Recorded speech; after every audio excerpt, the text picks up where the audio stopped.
I hope that AI will be an answer to some of the difficulties that we have had in the law. Most importantly, accessibility. So there are many people in our society who cannot afford to access legal advice. And I think that is something that we as a legal profession feel very deeply and are looking at all possible ways to try and remediate that. I think in the future AI is going to let us commoditise law more to enable it to be more accessible, to be more cost effective. But also I think it will enable us to create a world where we can disaggregate legal services and identify the parts of legal work that actually can be better and more effectively done by other means than expensive lawyers.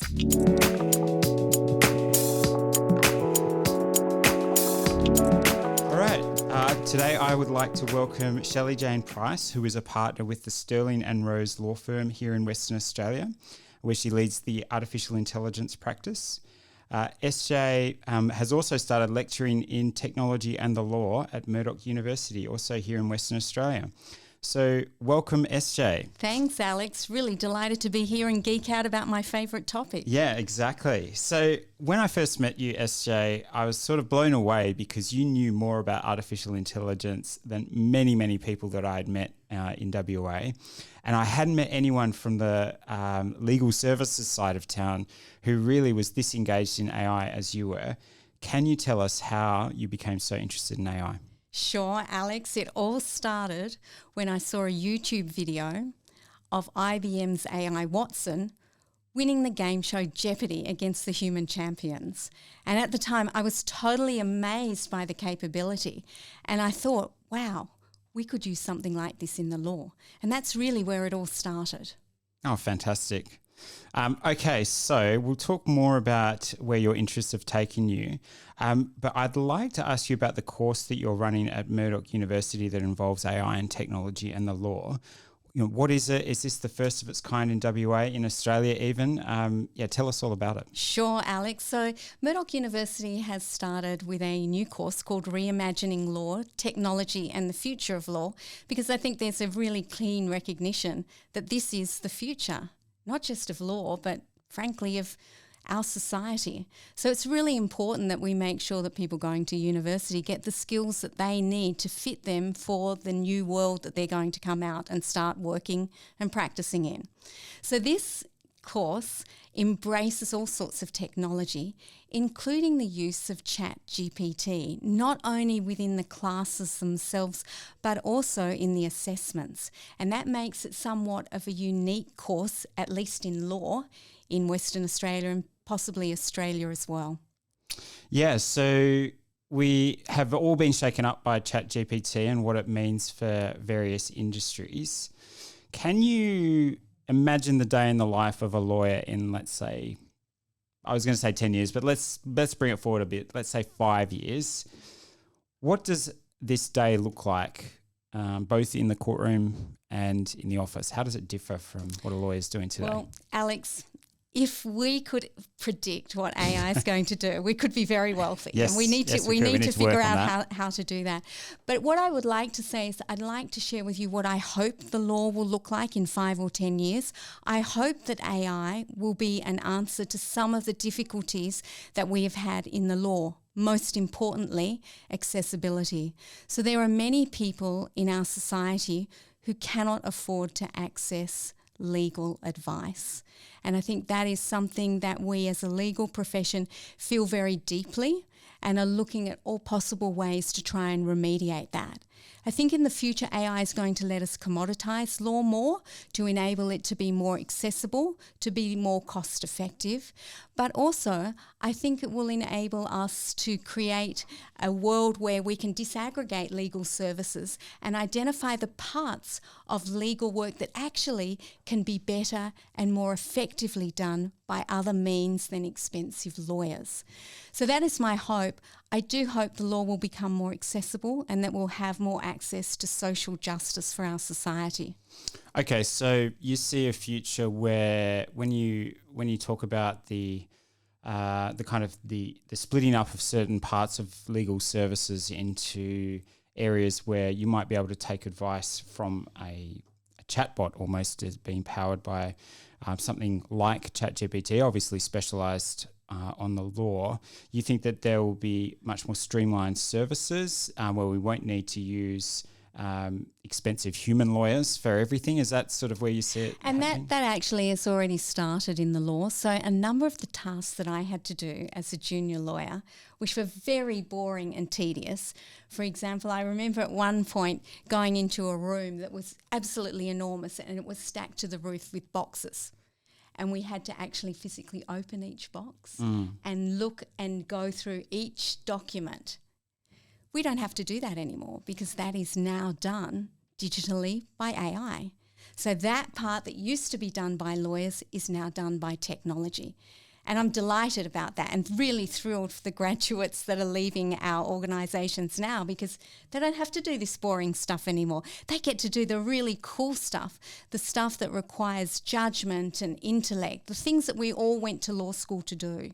Sure. So what about things like the discovery process and things like that? If you have a very complex cases with thousands of pages of evidence, you can see a future where AI can actually summarize that evidence for you and then perhaps even pull out some of the pertinent issues that might be relevant to the case. Yeah, I can certainly see that. And even Can we do now, it today? AI is actually already doing discovery. Right. Yeah, and is going through the documents and pulling out areas that might be responsive to the matters that are at issue in the litigation. And that is also being used in other applications too, for example, due diligence for mergers and acquisitions, and also to evaluate potential fraud and other, missteps by people. Sure. So what does it mean then to have, if you have this kind of technology kind of working in the background, to help you as a lawyer, does this change the responsibility of the lawyer to almost as managing these AI services that are helping you pull a case together or understand a particular issue? What's the role of the actual person in this scenario? How will they be bestowed with making the decisions about where how evidence should be used? How much of legal casework will we give to an AI, and how much will we keep to ourselves? And what's that critical kind of point? Yeah, what is the tipping point? I think that tipping point will change as AI develops and becomes increasingly more capable. What I will say is about lawyers is that to the extent you might use something like ChatGPT, ultimately you are responsible for the legal advice, not the AI. So any factual errors, any omissions, that is the responsibility of the lawyer. And use of these AIs doesn't relieve us of our professional responsibilities of care and due diligence to our clients. So are you familiar with the Do Not Pay legal service in the United States? Is that available in Australia yet? Not that I'm aware of. So could you briefly summarise that service for us? As I understand it, it is a way it's an app that allows you to use AI to fight sort of minor legal parking tickets and things like that. Yes. So Do Not Pay was perhaps one of the first commoditised legal services available. And what it meant is if you got a parking ticket, it enabled you to answer some questions and created some documentation for you to appeal against that parking ticket. And we do it automatically. And it's been very successful. You'd answer questions and you'd get the documentation. Now, what I think is interesting about that is that it's not possible for people who are not qualified and have a practicing certificate to give legal advice. At least it's not permissible. So there is a very distinct difference between what might be legal services and what might be legal advice.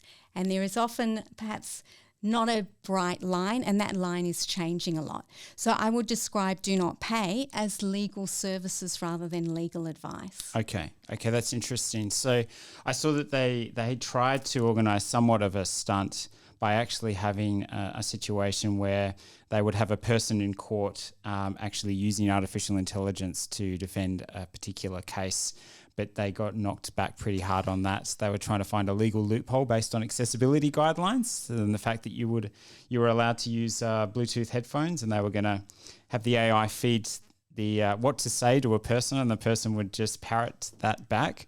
But apparently that got shut down, so we have to wait a little bit longer. And I think maybe that was the bright line between legal services and legal advice. Right, okay. Yeah. All right.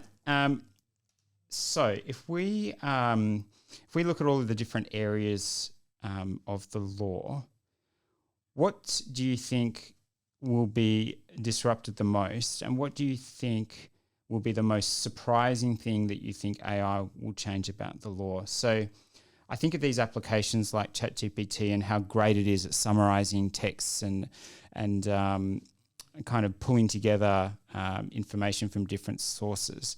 But what do you think will really surprise people about how AI will be applicable to the law? I think what will surprise people is the increasing capability of it. Mm-hmm. So Amazon is currently working on a research model which actually generates rationales and then tests them. So we are moving slowly, or maybe not so slowly, towards generalized artificial intelligence. We're not there yet, but I think we are going to be surprised at the capability of the new models that are coming out.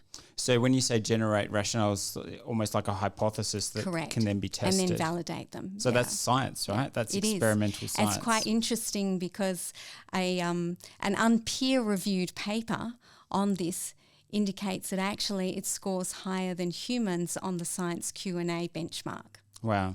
Yeah, okay. So this is all happening so incredibly quickly. What are your thoughts on the regulatory, what's an appropriate regulatory approach for the government to take in Australia, and how do we compare that, or what can we learn from what's happening in the EU at the moment? Yes, so it's a really good question, because I think the challenge for government is to balance getting the benefits of AI technology with making sure it's used appropriately, responsibly and ethically. And that's not an easy balance to strike. Now, the EU is endeavouring to put out some legislation. Many people have looked at that legislation and it is still evolving. One of the most challenging things is actually to identify what is the AI that you are regulating. Because if you ask lots of different people what is AI, you might get a whole plethora of different responses. And with respect to the AI you and I are talking about, I'd like to perhaps give my definition. I think what we're talking about is machine learning. And this is a very specific branch of artificial intelligence where you have a learning algorithm that learns from data and experience without being specifically coded by a human. And this is why data is so important in this new world of AI and machine learning that we're moving into. Because depending on the data you use, depends on the validation of the AI. And if you use data from populations that are not equivalent to the populations where you deploy the AI, you risk really inappropriate results in that AI. So it's really interesting, isn't it? Because I don't think it's fair to say that AI itself is biased. The algorithms themselves are never biased, but an AI is a function of the data sets that it has been trained on. So any particular biases that are present in a data set are likely to be replicated in the outputs of the AI itself. Yeah. The replication is problematic because we're all biased as humans, right? But AI has the ability to replicate those discriminations and biases at scale. And that is the very worrying thing. And also without visibility or transparency into how it's making the decision. Yeah. So to give a concrete example, you might see the situation where a financial services operator is making loan risk assessments using artificial intelligence. And I think currently the regulatory environment requires some certain understanding about the kind of steps and processes that led you to a particular outcome. But the danger with this technology is that often we don't have a good idea of what is happening inside the AI. It's like a black box. So do you see the role of legislation or regulation to actually open up that black box, or to put in place protections for those whose lives may be significantly impacted by the decisions that AI make? It's a really good question. Can I just share with you a story? Yeah, please. So my husband and I were sitting together in our study and we simultaneously applied for a bank account from a bank. Yep. And he got his just like that. I got a list of please explain, tell us where you got your money from and so on. And of course, I rang up my machine learning friends and said, I've been algorithmed. And I did call the bank, but I received, I would say, a very unsatisfactory response. It was, no, you haven't been discriminated against. And my commentary was, well, how do you know that? What I would have liked to have heard is, well, we have a process for that, and we're going to get a human to look at your application so that you immediately had some sort of redress. Another thing to do would be to actually re-put my application in, removing gender and giving me a male name and so on, and seeing if that in fact was the attribute that actually created the, red flag for me. And I think they're the sorts of things. Governance is really important. The ability for people to easily object to something that goes wrong, and creating sandboxes to enable organisations to actually test their AI in a controlled environment before releasing it. The other important thing is that AIs need to be kept current, and they need to be kept up to date with changes in society and changes in what we as a society expect from our organisations that give us services.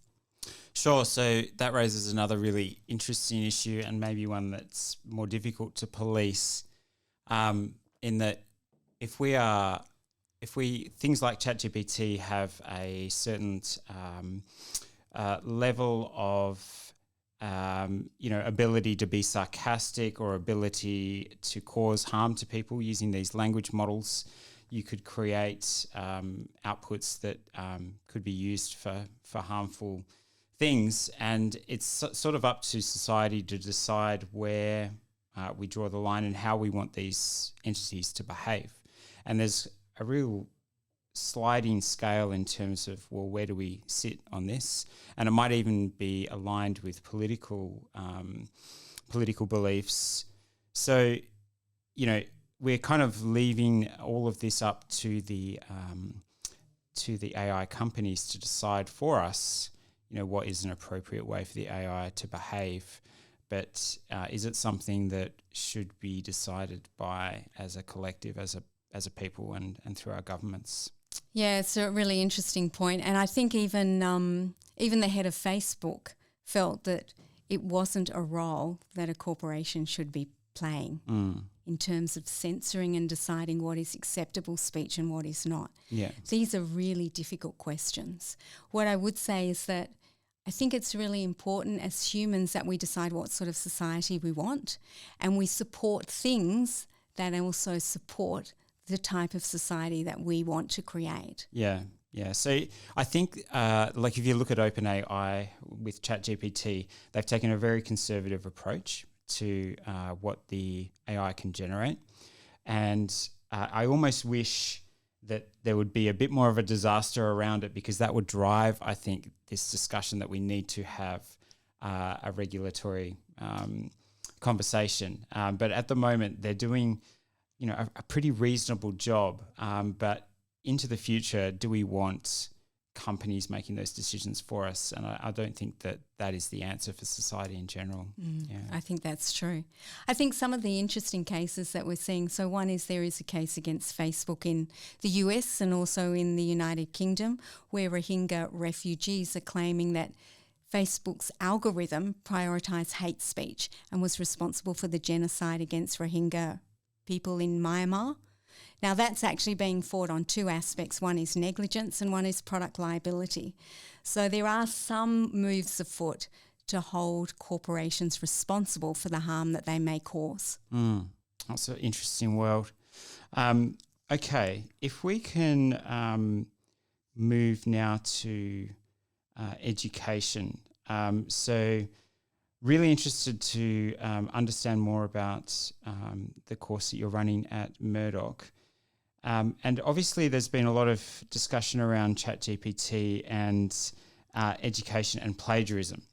But I think that artificial intelligence has the opportunity and the potential to supercharge what we can do in our education system. So I'd like to hear from you how you think we can change our learning and assessment processes or procedures to take advantage of the technology. So to give you one example, I heard of one history professor that would use ChatGPT to write an essay on a historical topic, and then have his students actually critique the essay. What are the biases? Where is it has it been generated from? What information sources has it used? So that already just takes the plagiarism question out of the window in terms of that work, and it's requiring the students to really critically analyse the output that ChatGPT creates. Very interested in your thoughts around how AI can shift education, both at the tertiary and the secondary level. Well, I think it will. And one of the reasons that we embraced ChatGPT in this course at Murdoch University is because I use AI in my practice. So my vision was, well, it makes sense for law students to actually use it at university to prepare them for legal practice when they leave university. So I think that's the important point. We need to try and predict what is the future going to be like for people when they leave school and university, and what is the skills and the knowledge that the new future is going to need. They're the things that we should be teaching, and they're the things that we should be assessing for. But I'm not saying any of this is easy. It's actually really quite difficult because it is a real change to the paradigm.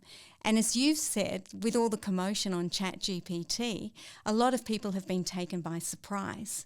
And I think there needs to perhaps be a little time for people to reflect and regroup and experiment with the technologies. And then what will come is a reawakening of what might be possible using these technologies in education. Sure. So, how might we make a teacher's life simpler with AI? I'm really keen on this idea of the use of AI to tutor students, so that we might have a situation where a class is made up of a teacher who's then in charge of 30 virtual AI assistants that can work individually with each student. How do you see, if we really question some of the assumptions that led to the classroom models in the past, where does that lead us? Well, first of all, I'm going to ask a question back to you, Alex, because you were actually telling me when I arrived today that you'd actually done some research about where the current classroom model comes from. Can you share that with us? So, yes, the modern classroom is over 100 years old, and it was towards the end of the 19th century where we started to enter a seriously much more industrialised type of era. And we needed to ensure that students were educated and were literate. And so that really crystallised our notion of the modern classroom. But it's also constrained by the fact that society could never afford for the masses to have an individual tutor or teacher for every child. So we do have a situation where which is stuck with us today, where we have one teacher and perhaps an assistant for a whole classroom of children. And so that is it has been shaped by the past and has served us well for a long time. But I wonder if it is time for us to revisit that model and see what we can do if we think about AI as giving us much more resource in the classroom and teachers' assistants, treating an AI as a teacher's assistant. Yeah. Well, I would really love for AI to help teachers because I have a lot of friends who are teachers and it's a tough and really important job. So to the extent that we can use AI in any way to help teachers, wow, that would be absolutely fabulous. So tell us about your unit. Do you let the students use ChatGPT as part of the course? You encourage it, right? So what does that look like? A lot of oohs and ahs, surprise. I think what was interesting is of all the cool technologies we used, and we used a lot, the thing that got the students gasping, and I wish I had a photo of their faces, was something called Slides GPT. So all you need to do is it asks you, what do you want a slide pack of? And I wrote blockchain, enter. And it comes back with a full-on slide pack, pictures, dot points, together with speaker notes. Wow. And that was the thing that blew the students away of all the amazing things that we played with. Yeah, fantastic. So I think it really wasn't... Is this available to the public? It is, absolutely, and it's free. Although I think it's probably getting so popular, I don't know how long it will remain free for. But I think it's really neat that the students got the opportunity to play with these things and start thinking about, well, what is the future of legal practice going to look like? It was quite interesting because I think after we first introduced machine learning to the students, I think they felt perhaps a little dystopian about their futures. But as time went on, I think they realised that there are so many other opportunities and new jobs, and in the law particularly, there are so many new types of legal jobs that never existed when I went to university, and in fact never even existed 5 years ago. How do you see ChatGPT disrupting our productivity? What is the scale of the disruption for knowledge workers? Well, one of the recent pieces of research, which has not yet been peer reviewed, but it's saying that ChatGPT with knowledge workers who work in writing is enhancing productivity by 35 to 50%. And for context, the steam engine increased productivity in the Industrial Revolution by 21%. So this is quite exponential for knowledge workers. Right, yeah, so it is amazing to think that it's something on par with the introduction of computers, the introduction of the steam engine, industrialization. That's you think where we're heading? Yeah, I think it's going to be paradigm changing. Right. And I also think it's really important to remember that ChatGPT is only one small step on this increasing journey with increasingly capable AI. So we see so many new AIs that are on the horizon already. So we're going to be in a world where we have to have incredible adaptive resilience to change and adapt and change the way we work, change the way we use tools, change the way perhaps in what we teach and assess in education. It's going to be a really different world. So just the other day, and the research in this field moves so fast, a number that was quoted to me recently was that there's 1,000 research papers a day in the machine learning and AI space, and it is moving faster than anyone could possibly have imagined.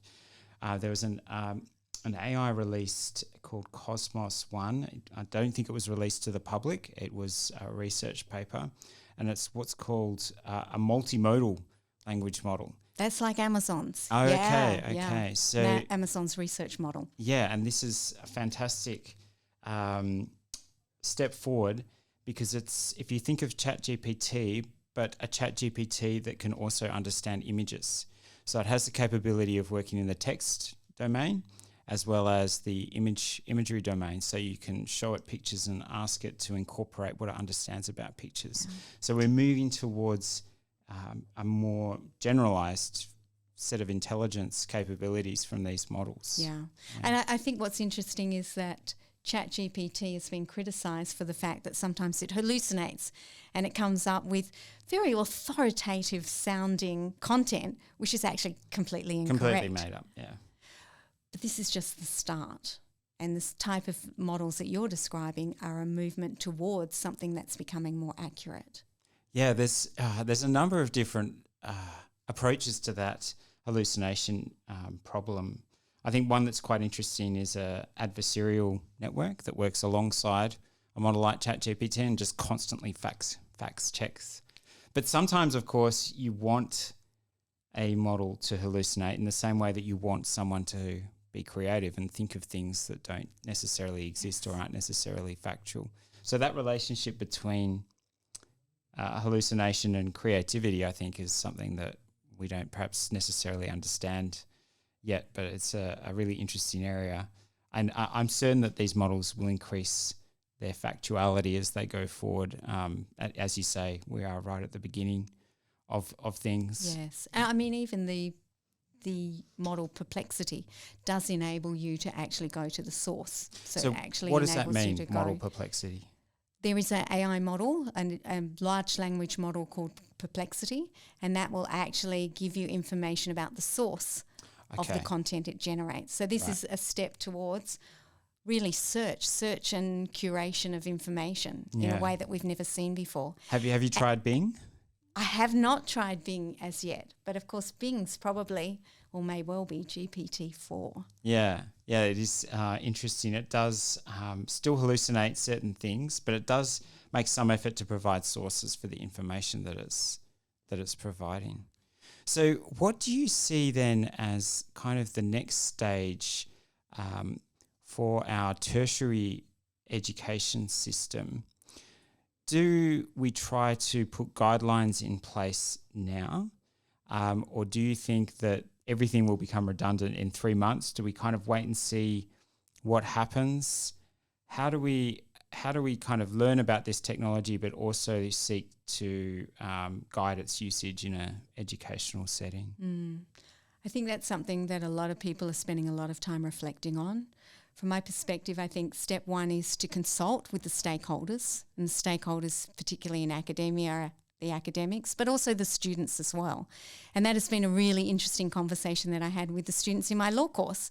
Well, what do you think? Should we be using these things? Should we not be using these things? What do you think?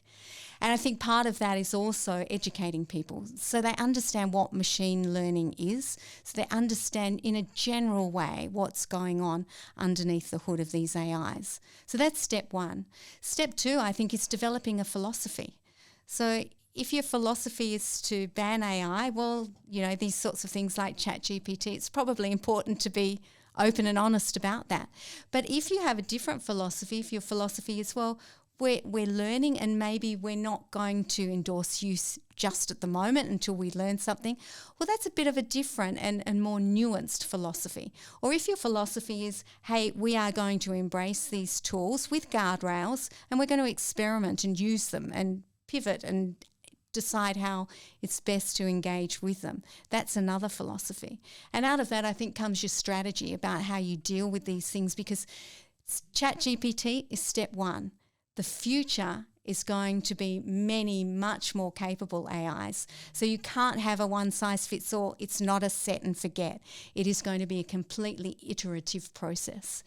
Right. So you feel that if people are putting guidelines, firm guidelines in place now, they'll have to upend them very I think shortly. so. And I think that has to be part of the guidelines of recognition that this is at the moment and this may change as we get new data, new information, and new AIs. So can we compare it, and I'm interested in your thoughts on how this progressed. If we look at how ride-sharing apps entered the kind of our society, and the utility of things like Uber was so high that they somewhat just ignored any kind of regulatory issue until they really had to deal with it, and that was obviously forced by organisations such as taxi companies who were faced with a new competitive threat. But really, they kind of entered the market, very quickly took over the market because it was a superior proposition over our existing driving situation with taxis, and then became regulated. Is that what you will see, do you think, with AI? Do you think we'll see everything enter the market and things just being so useful that people will start to use them without regulation? I think we're already seeing that. We're already seeing people using ChatGPT and Midjourney and Slides GPT. Yeah. The AIs, I think, are trying to be very careful, and they're trying to put in a lot of controls in to perhaps make sure that they're used in ways that aren't going to offend and create problems. They're not always going to be successful in that. With respect to regulation, we always find that the law follows the circumstances, and that's not necessarily a bad thing, because these things are developing so quickly that we're all playing catch up to some degree, including, the law. But I like to feel very optimistic about these things. I do have a bit of an optimistic view of humanity, and that we will find the right balance between using AIs for good and managing and minimising the negative impacts. And from a legal perspective, I actually feel this is going to be a real game changer for access to justice, and that makes me very happy. Wow, yeah. So more equitable access to legal advice and legal services. I know you made that distinction. Well, I think I have to say that at the moment it would be legal services. Yep. But lawyers can use and will continue to use these sorts of AIs to help them at least prepare rough drafts for legal advice. And that's going to increase productivity. I mean, imagine increasing a lawyer's productivity by, say, 35%. That's a fantastic opportunity. Will that also increase their fees by an appropriate amount? Well, I like to always think that we as lawyers charge the right price for the right advice. Yeah. Okay, so can you guide us through what the law might look like when it comes to the responsibility of an AI? So let's say you are driving a self-driving vehicle, and that vehicle has to make a decision about whether it should swerve to avoid a pedestrian or put the occupants of the car at risk of injury. Who makes that decision? Who is liable if an error is made? What does that legal framework look like both now in Australia and into the future? Well, right now, it's like the Facebook. It's like the Facebook case, that actually an algorithm would be a product and it would be product liability. So if there was a situation where someone was injured by an autonomous vehicle, they would have recourse via negligence or product liability, as the law currently is. Okay, so then the person who produced, or the company that produced that vehicle, would then be liable. Okay. And do you see that changing going forward, or do you think we have the legal mechanisms in place? So it's a really interesting policy point, right? Because a human would be negligent, but not product liability. But imagine Can you explain a world. that a bit more? So product liability is strict liability, which means if I'm injured and your product caused it, you're responsible. We don't have to prove that you were negligent in some way. Whereas negligence with humans is you have to demonstrate that the human failed to take the requisite standard of care required in the circumstances. So imagine a world where you have autonomous vehicles that are actually demonstrably safer than human drivers. From a policy perspective, what would you want to incentivise people to do? To use autonomous vehicles or for humans to start driving? Right now, the law would incentivise or make it less onerous upon a human who was involved in an accident than an autonomous vehicle. So these are really interesting policy questions that AI raises, and these are questions for our lawmakers and for us as members of society to try and, give our input to how these things develop. Yeah, I suppose it's fair to say that humans are, okay drivers, but we're not 100% in terms of, we do make mistakes. And so where do we set the bar for a self-driving vehicle? Does it have to be safer than a human? Does it have to be, presumably it can't be perfect, but, is it okay to be as safe as a human, or do we set the bar even higher? Exactly. And these are really, really good questions because right now you've seen how many accidents autonomous vehicles have happened, and you've seen the amount of press that's gone into talking about that compared to how many accidents we have every day on our roads, even here in Perth. Yeah, you would hope that with Australia's very large road network and fatigue, of course, being a major cause of accidents, that we would stand to benefit from all of from that kind of technological progress. Okay, so we've almost run out of time, but I wanted to ask you, what are you most personally looking forward to in terms of AI? So we've talked about ChatGPT a lot. We haven't really talked about things like Midjourney, which is the ability to generate art. What are kind of your favourite AI toys? Well, I'm not an artist, so I am really enjoying Midjourney because it enables me to do art when I don't have that skill at all. I think that's one of the fun things about AI, that people maybe that don't have a particular natural capability can still actually engage in those sorts of artistic endeavours. From a legal perspective, I cannot wait until AIs can update contracts with all the amendments and give me the final version so that I know exactly what the deal is for my clients. I also can't wait for being released from having to do onerous tracking of legislation through amendment after amendment after amendment, and also being able to know when I do a search that it's searched everything and given me the full, most current information. Gartner estimates we actually spend 1 day a week just searching for things. Imagine having an AI concierge that actually can just find everything for you. Those things I think will be fabulous. One strange use case that I found useful with ChatGPT was music recommendation. There is so much music in the world that the biggest problem is figuring out what to listen to. And ChatGPT has been really useful at suggesting new music that I should listen to. I didn't think that would be a use case, but there you go. And there's so many use cases. I met someone recently at an event and he was telling me he uses ChatGPT to create Dungeons and Dragons scenarios. And he says they're fantastic. So the uses are marvellous. Like, humans are so creative. And that's what is exciting. We have these AIs, but ultimately humans have to use them.